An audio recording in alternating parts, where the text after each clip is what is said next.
Dan, ko bomo točno izvedeli, kaj je elektrika, bo najpomembnejši dan v zgodovini človeštva. Elektrotehnika nas spremlja na vsakem koraku. Proizvodnja električne energije iz obnovljivih virov predstavlja svojevrsten izziv vsem elektrogospodarstvom. Poleg proizvodnje pomemben dejavnik predstavljata tudi trgovanje in nadzor distribucijskih omrežij, vse skupaj pa povezuje področje elektroenergetike. A tukaj se zgodba šele začne. Energijo lahko shranimo tudi v baterije in jo uporabimo na primer v prenosnih računalnikih, telefonih ali pa kar v električnih vozilih. Mehatronika se namreč med drugim ukvarja s pretvorbo električne energije v gibanje. To področje nam olajša gibanje s pomočjo dvigal in motorskih sklopov. Gibljejo se tudi roboti, ki so postali nepogrešljivi v industriji in avtomatizaciji procesov. Še zdaleč pa to ni edina uporaba robotov. Robotiko srečamo tudi pri rehabilitaciji, kjer se pacienti s pomočjo robota in navidezne resničnosti ponovno učijo uporabljati poškodovane okončine. Robotika se uporablja tudi v medicini pri zahtevnih in natančnih operacijah. In ko smo ravno pri medicini, ste že bili na kakšnem specialističnem pregledu? Rentgen, CT, ultrazvok ali pa samo EKG?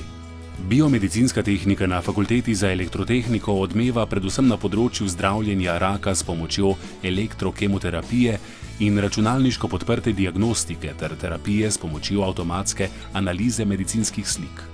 Da pa lahko aparature v medicini uporabljamo na ljudeh, sta izjemno pomembni njihova zanesljivost in varnost, s čimer se ukvarja tehniška kakovost.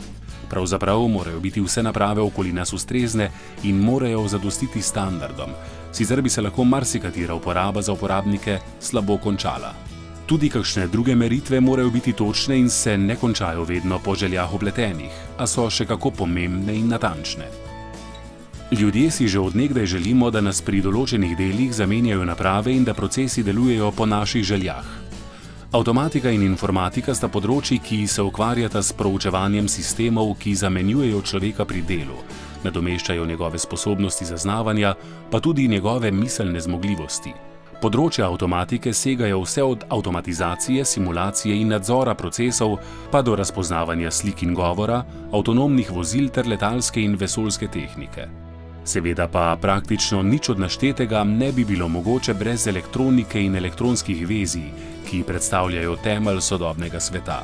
Elektronske komponente, tiskana vezja in integrirana vezja, čipe, najdemo v vseh sodobnih izdelkih. Inženirji elektronike vezje načrtujejo, praviloma tudi programirajo, izmerijo, analizirajo in optimirajo.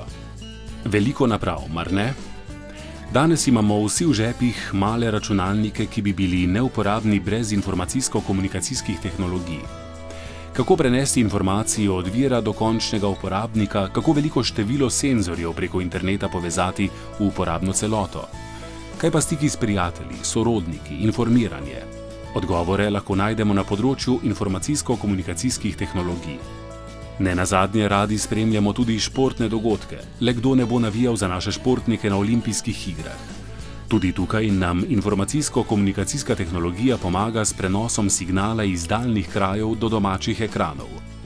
Multimedija kot pomembno področje sodobne družbe poskrbi, da različne informacije na mnogo različnih načinov dosežejo uporabnike na napravah, ki so prilagojene uporabnikom, prav tako pa tudi njihovi vmesniki. Pri nas se z multimedijo ukvarjajo inženirji multimedije. Ali zdaj veste, kaj je elektrotehnika? Vse to je samo majhen delček. Ne verjamete? Pridite in se prepričajte, kako široka so področja elektrotehnike.